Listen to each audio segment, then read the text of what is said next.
యూజర్లకు alert. RBI హెచ్చరికలు. ఇకపై Paytm కథ కంచికే.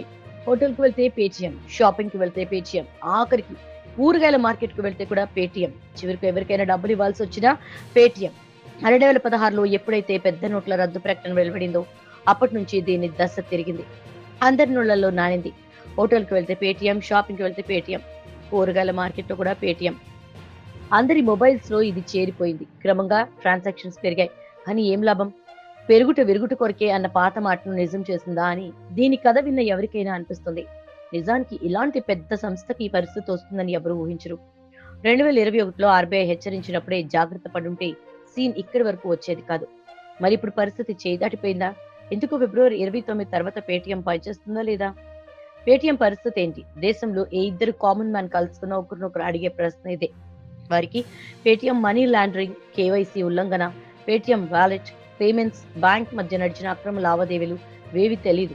వాళ్లకు తెలిసిందల్లా ఏదైనా కొంటే పేటీఎం ద్వారా చెల్లించటమే. దానికోసం అది ఫిబ్రవరి 29 తర్వాత పనిచేస్తుందా లేదా అన్నదే కావాలి. కానీ ఇది ఇప్పుడు $1 మిలియన్ ప్రశ్న అయింది. ఎందుకంటే పేటీఎం భవిష్యత్తు ఆర్బీఐ నిర్ణయం మీదే ఆధారపడి ఉంది. ఇంతకు పేటీఎంకి ఇలాంటి పరిస్థితి రావడానికి కారణం ఏంటి? దీనికి బాధ్యులెవరు? ఈ సవాల్ను పేటీఎం ఎలా స్వీకరిస్తుంది? మళ్లీ పూర్వ వైభవాన్ని తెచ్చుకోగలుగుతుందా?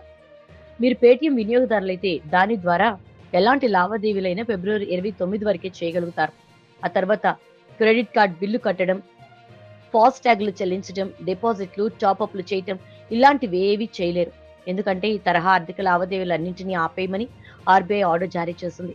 బయటి ఆడిటర్లు సంస్థ పరిస్థితిని క్షుణ్ణంగా అధ్యయనం చేసి ఇచ్చిన రిపోర్ట్ ఆధారంగానే ఈ నిర్ణయం తీసుకుంది. మరి ఫిబ్రవరి 29 తర్వాత ఏం జరగనుంది? సెంట్రల్ బ్యాంక్ రిపోర్ట్ పైనే దీని భవిష్యత్తు ఆధారపడి ఉందని చెప్పొచ్చు. అందుకే ఆ తేదీపై అందరికీ ఆసక్తి నెలకొంది. ఏ సంస్థ అయినా తన వినియోగదారుల నుంచి ఖచ్చితంగా కేవైసీని తీసుకుంటుంది. కానీ పేటీఎం పేమెంట్స్ బ్యాంక్ మాత్రం 35 కోట్ల ఈ వాలెట్లను కలిగి ఉన్నా అందులో 31 కోట్ల ఖాతాలు దిక్కు దివాణం లేకుండా ఉన్నాయి. అంటే ఇప్పుడు పనిచేస్తున్నవి కేవలం 4 కోట్ల ఖాతాలు మాత్రమే. అవి కూడా కొద్దిపాటి బ్యాలెన్స్ తో ఉన్నాయి. దీంతో కేవైసీలో ఏం జరిగిందో అర్థమైంది. ఒక్కో పాన్ నెంబర్ పై కొన్ని వేల ఖాతాలు ఉన్నాయని తేలింది. పైగా అకౌంట్ లో ఉన్న లిమిట్ కు మించి ట్రాన్సాక్షన్స్ జరిగాయి.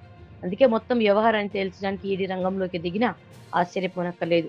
పేటీఎం మాతృ సంస్థ పేరు 197 కమ్యూనికేషన్స్. కేవలం 2 రోజుల్లో ఈ కంపెనీ షేర్ 40% విలువను కోల్పోయింది. ఓవరాల్ గా చూస్తే ఈ షేర్ విలువ 77% పడిపోయింది. దీని దెబ్బకు ఈ సంస్థ మార్కెటింగ్ రేంజ్ దాదాపు 30,000 కోట్లకు దిగిపోయింది.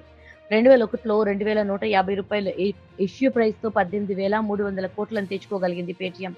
అయినా పేటీఎం కు ఈ కష్టం ఇప్పుడే రాలేదు. 2021లోనే ఆర్బీఐ దీన్ని హెచ్చరించింది.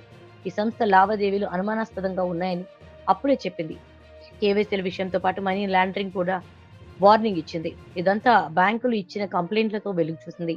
ఈ సంస్థ డిపాజిటర్లు, కస్టమర్లు, వాలెట్ ఉపయోగించేవారు అందరూ ఇబ్బందుల్లో పడే ఛాన్స్ ఉందని నిపుణులు అంటున్నారు. మరి ఇప్పటి పొజిషన్ ఎలా ఉందో వేరు చెప్పనక్కర్లేదు. సో ఫిబ్రవరి 29 తర్వాత పేటీఎం కథ కంచికా కాదా అన్నది తేలిపోతుంది. అప్పటి వరకు వెయిట్ అండ్ సీ.